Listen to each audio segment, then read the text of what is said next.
C'est pas simplement, voilà, ça y est, Jésus arrive, on l'attend depuis des milliers d'années, le Messie arrive et il vient accomplir ce que les prophètes avaient dit, voilà, ça y est, et puis après on continue, l'histoire continue. Donc Jésus, il y a 2000 ans, on s'en souvient, on le fête, il y a un calendrier liturgique, tout ça, mais ça ne change pas grand-chose. C'est pas ça, c'est pas les temps sont accomplis, c'est le temps. Et j'aimerais m'arrêter sur ce mot. Ce temps, c'est le kairos. En grec, c'est kairos. En fait, c'est quoi ce temps qui est accompli ? Vous allez voir qu'il y a des conséquences pour notre vie, hein. Un moment opportun, un temps, une durée décisive. C'est un point de basculement avec un avant et un après. C'est ça le kairos, qui est différent du chronos. Chronos, c'est facile à retenir, chronologie. Le chronos, c'est le temps ça se traduit pareil, temps, hein. Mais on n'a pas la subtilité en français. Si nous restons que dans le chronos, comme je vous l'ai dit, Jésus, il est du passé. Et il y a beaucoup de gens, et même des chrétiens, même parfois pratiquants, qui restent dans le chronos et qui n'ont pas compris, parce qu'on ne leur a peut-être pas expliqué, voilà, que nous ne voulons pas rester dans le chronos puisque nous croyons en Jésus. Et nous croyons que ce qu'il nous annonce, eh bien, c'est un changement, il y a un basculement, il y a un avant et un après Jésus. Mais pas seulement historiquement, aussi dans la façon d'accueillir ce fameux kairos dans nos vies. C'est comme une dimension du temps qui n'est pas le temps linéaire, mais c'est comme une autre dimension qui crée une profondeur. Ça, tout ce que je viens de dire jusqu'à présent, les Grecs pouvaient le dire avant Jésus. Mais avec Jésus, on va plus loin.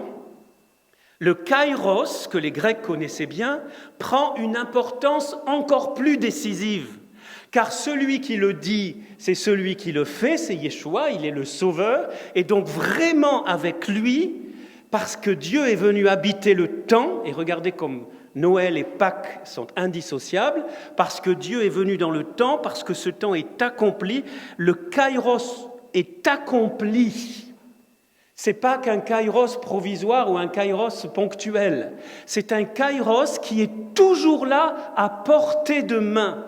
Et d'ailleurs, la traduction presque littérale en anglais, c'est comme ça qu'ils traduisent. Le règne de Dieu, ils ne traduisent pas « est tout proche ». En anglais, c'est « est à portée de main ». Après Jésus, il n'y a plus aucun kairos aussi essentiel, aussi décisif pour le bonheur de l'humanité, pour le bonheur de chaque homme, de chaque femme qui accueille ce royaume. Convertissez-vous et croyez à la bonne nouvelle. Accueillez ce royaume qui est tout proche. Saisissez l'occasion quand elle passe. Saisis la grâce quand elle passe. Quand le Seigneur te fait signe, quand il y a quelque chose de spécial dans ta vie, quand de temps en temps, n'attends pas, ne dis pas demain parce que tu ne sais pas si tu auras demain. Profites-en, c'est le kairos. En fait, avec Jésus, c'est tous les jours le kairos. Mais ce kairos, c'est pas lui qui passe, c'est nous qui risquons de le rater au passage, de rater le train. Enfin, il n'y a pas de train en ce moment, mais bon, c'est autre chose. Voilà.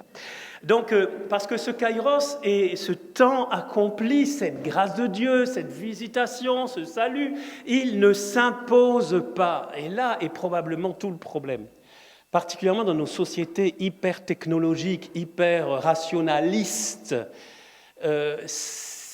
comme il ne s'impose pas, comme il n'arrive pas, Jésus le dit, le royaume de Dieu, vous vous souvenez, il parle beaucoup du royaume, hein, ce fameux royaume. Il y en a qui vont dire, il est là, il est là-bas, vous savez, toutes les révélations à la gomme, là, privées, là, ah, il est là-bas, si tu fais ça, et Jésus dit non. Le royaume de Dieu est au milieu de vous, et il dit, la traduction est, on peut dire à la fois au milieu de vous et au-dedans de vous. Là, on a la double dimension, la dimension personnelle, cette rencontre, ce choix d'accepter ce temps et ce salut, il est personnel. Personne ne peut se convertir.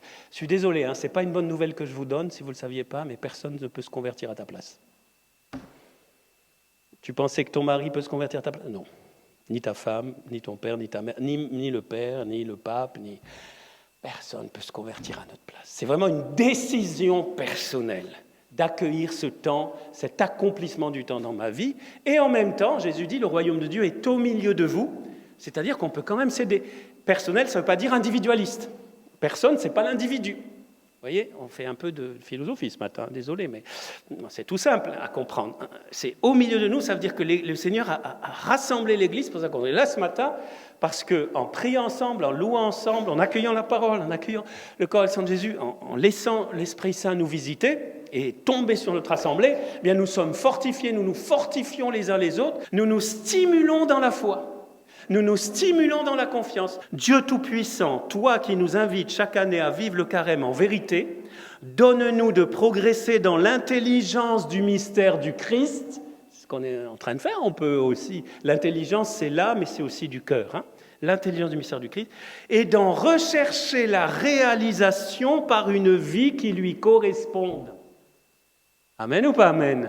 Et de rechercher, c'est-à-dire qu'il faut un effort, il faut une décision. Là, j'ai souligné dans ma tablette la décision.